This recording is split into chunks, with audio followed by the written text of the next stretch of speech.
Afternoon. So, eto nagmi-mix ako ngayon ng bali lupa. Dinagyan ko na to ng buhangin, yung mga puti-puting yan. Buhangin yan. Tapos ito yung binili ko sa Aani na garden soil. Ayan. Kita nyo, yan ang garden soil. Ayan. Yung medyo puti, yan, hinaluan ko na kasi siya ng buhangin. Ayan, may buhangin na siya. Diba, buhangin. Tapos, lupa. So, i-mix ko na siya ngayon. Yan, para maging mataba yung ating lupa.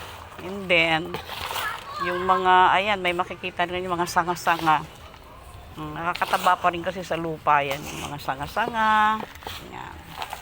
Tapos,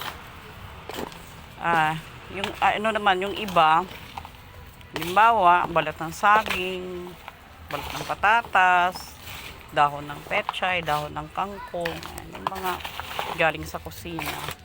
Ano na lang yon, additional na lang yon. So, ito yung pinaka-basic. Kaya natin nilalagyan ng buhangin para hindi siya, ang lupa kasi pag walang halong buhangin, at walang halong garden soil or yung mga tawag doon. Yung garden soil kasi meron na yun na mga manure ng mga baka. Pagkatapos meron na siyang coco peat. Meron na rin siyang ipa. So ngayon, isa rin yun para hindi magbuo-buo. Kasi ang lupa, pag lupa lang talaga, tumitigas siya sa kadidilig. Tumitigas. Ngayon, pag nilagyan mo, hinaluan mo ng buhangin, hinaluan mo ng mga ipa, yung garden soil, sabi ko nga, may manure na yon, may ipa, ayan, may coco peat. Yun, magbubuhaghag ngayon yung lupa. Ayan, hindi siya ngayon titigas. Ayan. So, yun, nahalo na natin. Ayan. Nag-recycle lang naman ako dito ng mga paso. Ayan, mga paso na mga lubang-luma na. Ayan. So, bago ko siya taniman, nilagyan ko na siya ng mga dahon. Nilagyan ko siya ng mga, may mga plywood kasi ako dito, mga na mga sira-sira na. Which is na, pag yan nabulok, abono rin yan. So, ang itatanim ko, yan ang project ko ngayon. May project talaga ako. Kailangan kasi pag nagtatanim ka, meron kang goal. Halimbawa, ngayon araw na ang goal mo magtanim ng kangkong. O di yun ang goal mo. Ngayon, ang goal ko talaga ngayon magtanim ng runners ng taro. Ayan. So, ito na yung mga bago kong tanim. Ayan.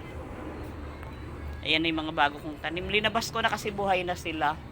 So, may mga bago na naman ditong runners. Katulad nito, ayan. Ayan, runners na yan. Ayan, mga sa gilid. O, ngayon, yung runners na yon, yun ang itatanim ko. Ayan, runners yan. Ayun, yung mga maliliit, runners yan. Yun ang tawag dyan, runners.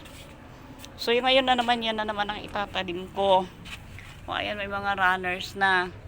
O, kasi, pag yan, ayun, meron.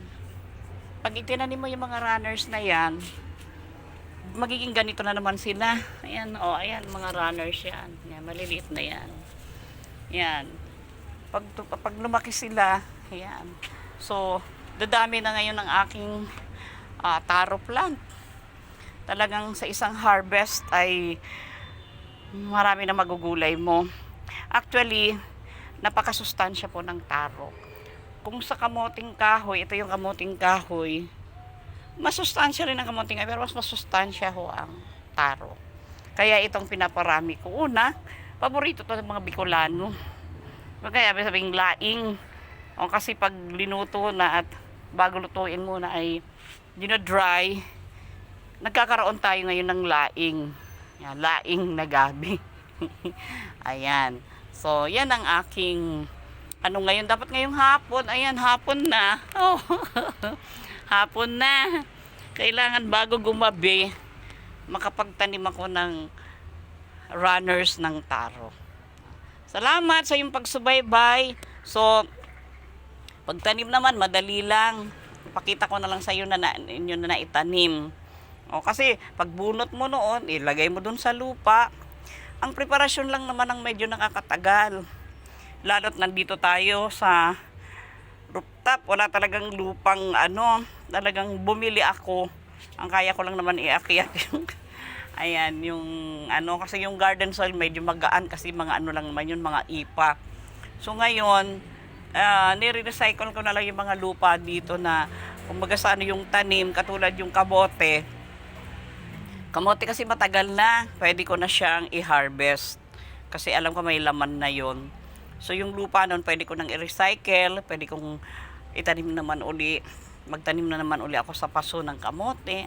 At pwede na naman na kung ano yung dadagdagan ko lang siya ng buhangin, dadagdagan ko lang siya ng garden soil. Ayan, para yung lupa pataba.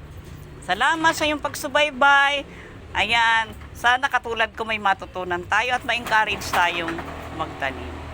God bless you all. Bye!